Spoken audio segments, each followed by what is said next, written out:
Hey guys, welcome back to Smart Wallet and Me, where financial wisdom matters. I just want to give a shout out to all of my subscribers and all of my viewers out there for reaching 100 subscriber milestone. To me, this means a lot, guys, and I really appreciate all of you guys watching my videos and liking it and subscribing to my channel. I couldn't do this without you guys. I want to give a shout out to everyone who's been supporting my channel and my work, because I do my very best to put out a lot of good content out there to be useful and informative, and I really couldn't do it without you guys. So I'm really thankful. I'm really appreciative of all of you guys out there, for every single one of you. And if you guys could help out even more by sharing my videos and putting it out there on social media, I would appreciate it even more. So guys, without any further ado, I want to do another video update on Alibaba.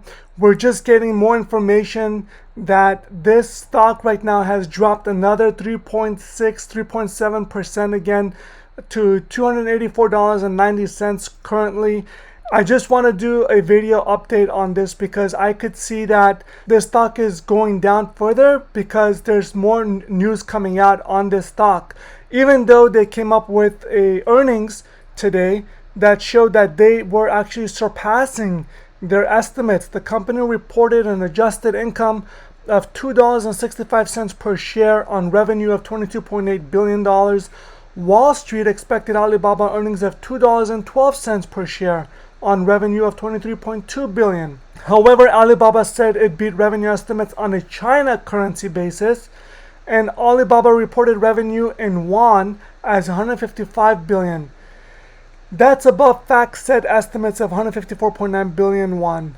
Even though the earnings per share results were higher than the estimates, I was just reading an article that said that Alibaba has even surpassed IBM in revenue by $2 billion, and yet the stock keeps going down. And I was trying to research and find out what's going on, and I just read that Jack Ma, who's one of the investors of this company and the founder, he said that this article said that he had a meeting on October 24th, and he criticized the banking regulators and high officials in the Chinese government. And according to the article, the regulatory system was stifling innovation and must be reformed to fuel growth, billionaire Ma told a summit in Shanghai on October 24th, attended by the great and the good of China's financial, regulatory, and political establishment. Chinese banks, he said, operated with a pawn shop mentality. And I think this comment and these statements hurt the Chinese Communist Party, and I think they clamped down on him and on his company to suspend the Ant Group IPO from going public and raising $37 billion, which would have been the largest IPO ever in history. And I think this comment made by Jack Ma was very hurtful to that Communist Party, and they just came down hard on him. And it says that it was this speech that set off a chain of events that ultimately torpedoed the listing of Ant Group and the fintech titan Ma founded. Ma might not have realized the impact of his words would have, but people close to him had been baffled to learn in advance about the tone of the speech he planned to deliver, according to two sources close to Ma. They suggested the 56-year-old softened his remarks as some of China's most senior financial regulators were due to attend, but he refused to budge, believing he should be able to say what he wanted. Unfortunately, he didn't realize that he's in communist China and not in the United States of America. And it was a costly miscalculation on Ma's part. Several senior financial regulatory officials were furious at Ma's criticism. Two sources told Reuters, with one source characterizing the speech as a punch in their faces. So I think this has caused a lot of backlash from regulators disallowing Ma to continue with his IPO. And that's why we're seeing a big drop in the stock right now, and it's causing a lot of backlash, unfortunately, based on his speech that he made. And state regulators started compiling reports, including one on how Ant had used digital financial products like Hubei, a virtual credit card service, to encourage poor and young people to build up debt. And the General Office of the State Council compiled a report on public sentiment about Ma's speech and submitted it to senior leaders, including President Xi Jinping. Some of the reports indicated public sentiment was negative on Ma and his remarks, the people said. Top Chinese leaders then became more involved and asked for a thorough investigation of the company's business activities, which eventually led to the halting of the world's biggest IPO.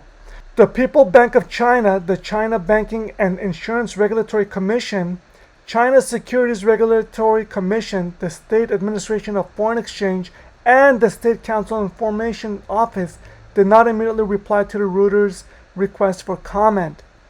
Ma could not immediately be reached by Reuters for comment, and e-commerce group Alibaba, which handles media inquiries for Ma, did not respond to a request for comment on this story from its founder. Jack Ma did not bypass the customary process of communicating with relevant regulators regarding Ant's payment and wealth management business, Ant's spokesperson said in an email response to Reuters. But with his October 24th speech, Ma misjudged the shifting priorities of Beijing, according to one senior regulatory source, believing he could challenge the financial establishment yet retain the support of the central leadership. The bigger picture was that one of the government's main aims this year is to shore up the country's financial sector and tighten regulatory oversight to prevent systemic risks in a pandemic-hit economy. Even before Ma's speech, Chinese regulators were gradually increasing the oversight of Ant, which has largely thrived as a technology platform free from costly banking regulations, despite its bouquet of financial offerings. The scrutiny has particularly intensified by the company's rapidly growing online consumer lending business, a cash cow which sources demand from retail consumers and small businesses and passes that on to about 100 banks for underwriting. The Shanghai speech was the trigger for a major escalation, according to half of the dozen people interviewed, prompting senior political officials to ask regulators, including the central bank and China's top banking regulator, for the thorough review of Ant's business. The watchdogs, who had for years wanted to rein in Ma's fintech empire, moved fast after reviewing written instructions from officials, including Vice Premier Liu He, a trusted economic advisor to President Xi, said two of the people. The State Council Information Office did not immediately respond to Reuters' request for comment from Liu. So guys, this is becoming more of a political problem than a financial stock problem. I don't think there's anything wrong with the stock itself or the company itself.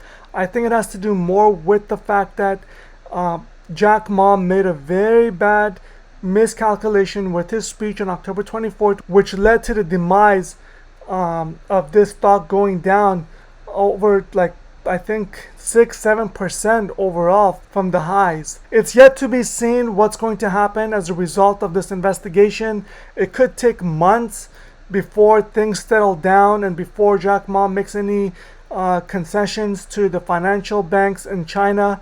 But yet, I don't know if he will even do that. So I don't know if that will even occur. So guys, let's see what's going to happen regarding this stock right now.